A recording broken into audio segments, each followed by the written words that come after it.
안녕하세요. 라이언 책방입니다. 오늘은 무라카미 하루키의 이윽고 슬픈 외국어라는 에세이를 소개해드리고자 합니다. 저는 이제 마지막으로 무라카미 하루키 선생님의 책을 읽은 건 2015년이었어요. 그때 2015년 2월 2일 직장을 한번 옮겼었거든요.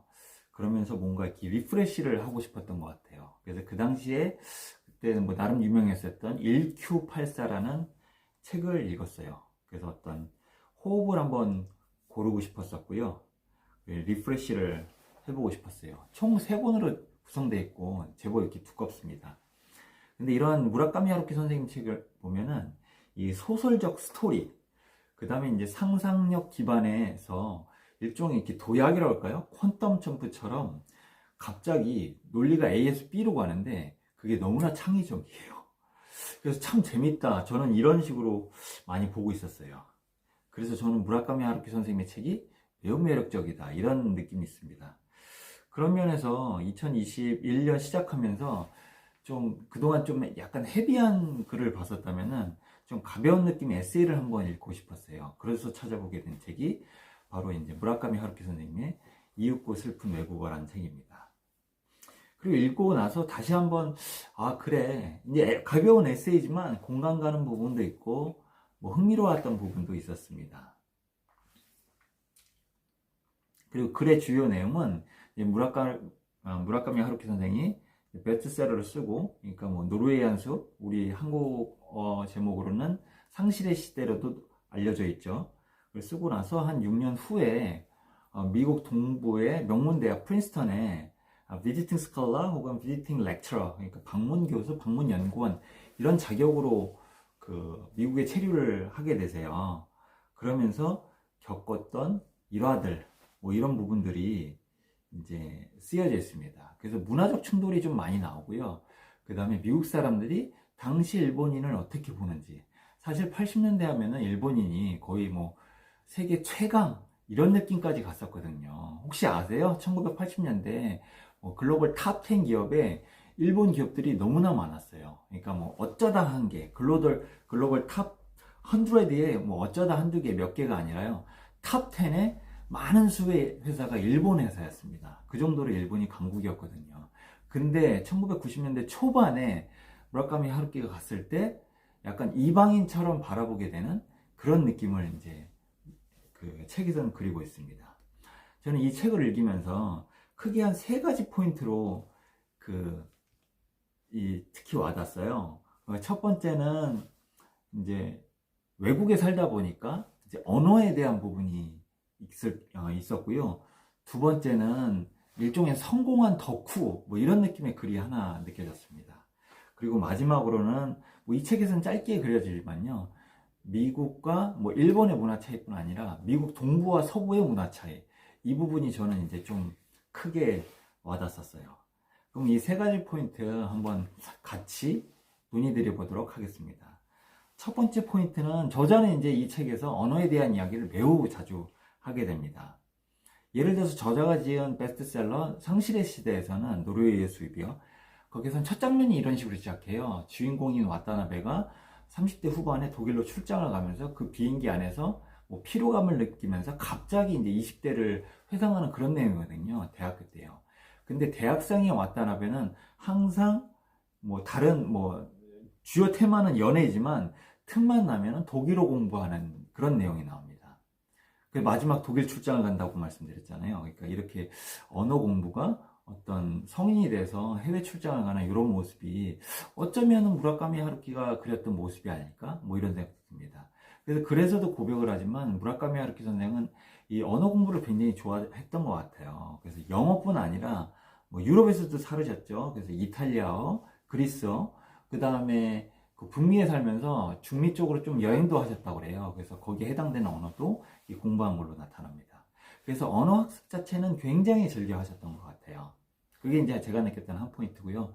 두 번째 포인트는 그래도 언어의 장벽을 성인이 돼서 허무는 거는 굉장히 어려운 일은 굉장히 쉬운 일은 아닌 것 같아요. 그래서 몰입을 해서 과도하게 사람들과 부딪혀 봐야 되는데 용기를 갖고 그런 부분에서는 저자도 굉장히 어려워하셨던 것 같습니다. 예를 들어서 이런 표현이 나와요. 본인께서는 사실 일본어로도 본인의 생각을 전달하는 게 그렇게 쉽지는 않다. 근데 그러한 것들을 영어로 강의를 하거나 세미나를 하는 게 얼마나 어렵겠는지, 글에는 디테일하게 나오지 않지만, 분명히 이제 좀 본인 성에도 안 찼던 강의, 본인 성에도 안 찼던 어떤 세미나가 있으셨을 것 같아요. 그리고 이제 주요 수업은 물론 일본어로 진행했다라고 표현합니다. 그래서 일본 학생들도 이제 수업 테마는 아마 일본 문학이었을 것 같고요. 일본 문학을 토론하는 내용이라고 나옵니다. 그래서 일본어로 진행을 하는데, 그래서 미국계 사람들도 들어와서 일본어로 수업을 참가했다. 뭐 이런 식으로 나와요. 그래서 글을 끝까지 읽고 나면은 제가 말씀드린 것처럼 저자 스스로는 사실 문화적 장벽뿐 아니라 이런 언어적 장벽, 이 문화적 장벽이 이제 언어적 장벽이 포함된다고도 할 수 있죠. 이 부분을 허물지 못한 어떤 평범한 그 사람의 모습도 이런 사람의 한계가 느껴지기도 했어요. 저는 이제 외국계 회사를 다니면서 한 5, 6년 됐고요. 그리고 영어를 굉장히 자주 쓰는 그 위치에 있거든요, 사실. 그럼에도 불구하고 그 영어를 사용하는 게 굉장히 쉽지 않다. 그러니까 어렵다라는 생각을 항상 갖고 있어요. 게다가 저는 2년 동안 그 해외에서 유학도 했었거든요. 굉장히 그 언어를 배우는 게 어렵다고 생각하면서 저는 그 저자의 내용에 굉장히 공감을 하게 되었어요. 그리고 두 번째 포인트로 한번 넘어가 볼게요. 두 번째는 성공한 덕후라고 말씀드렸죠. 이 내용도 사실 상실의 시대와 괴를 같이 합니다. 예를 들어서 이거예요. 주인공이 와타나베는 상실의 시대에서요. 어떤 사람이 스캇 피츠제럴드의 위대한 개츠비를 읽었다는 이유만으로 굉장히 사람들과 친해지게 돼요. 쉽게 친해지게 돼요. 저도 그 문장을 몇 번이나 보았기 때문에 제 스스로도 위대한 개츠비를 국문책으로도 봤고요. 영문책으로도 몇 회 보게 되었습니다. 이 스토리는 완전히 다르지만 상실의 시대와 위대한 개츠비요.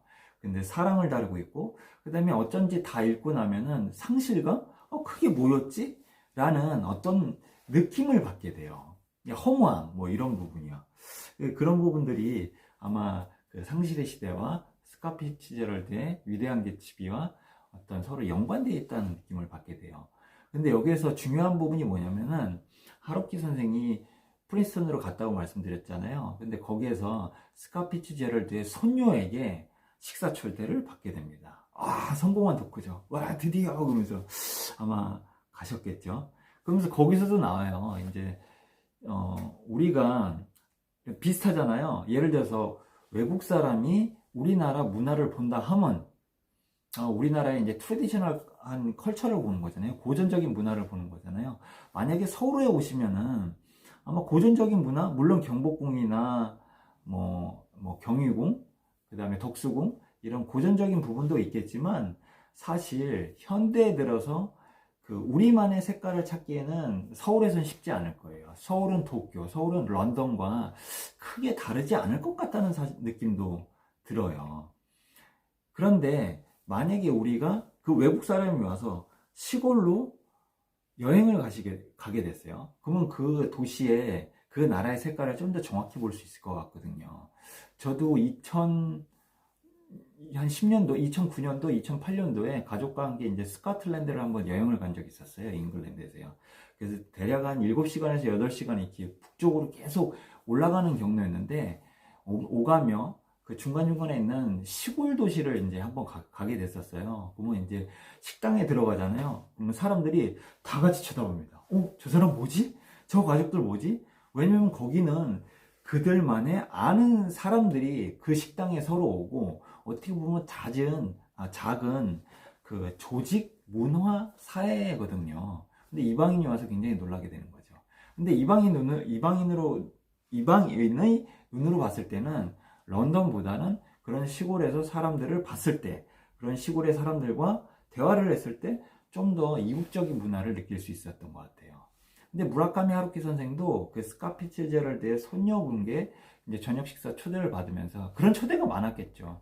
그래서 대도시가 아닌 지역에 살면서 특히나 전형적인 미국 문화를 느끼셨지 않을까. 그러면서 일본에 대한 어떤 질문, 그 다음에 이제 저자도 이런 얘기를 해요. 예를 들어서 사모님들끼리 모여서 어떻게 보면은 굉장히 도덕적으로 타당한 얘기, 윤리적으로 타당한 얘기를 하는데, 반대로 표현하면 굉장히 진부하고 고상한 얘기죠. 예를 들어서 기부하셨어요? 얼마나 뭐 아이들을 이쁘게 키워요? 뭐 이런 부분들을 굉장히 코렉트한 것만, 이건 저자의 표현입니다. 코렉트한 것만, 그러니까 옳은 것만 계속 표현을 하는 거예요.